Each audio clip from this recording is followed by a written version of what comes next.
ఇది ఉంది చూసారా, ఇది మామూలు కాదు. ఏది చూపించు, నీ ప్లేట్ చూపించు.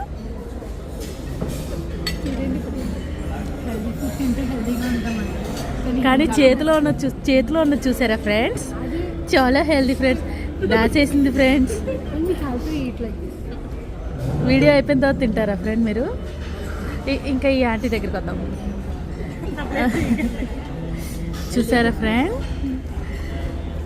పాన్ కేక్ తెచ్చుకున్నారా ఆంటీ, హెల్దీ ఫుడ్ తినిన తర్వాత తినడానికి. ఇంకా అటు సైడ్ ఉన్నారు కదా భారతి గారు. అవునా ఫ్రెండ్, ఏంటంటే ఇక అది తిన్న తర్వాత అన్హెల్దీ తింటారనమాట. వ్యాఖ్యలు అన్నారు ఫ్రెండ్స్. వీడేమో ఏంటో చేశారు ఫ్రెండ్. ఈ నవటల వాళ్ళకి ఖచ్చితంగా నేర్పించాలి. ఇంకొక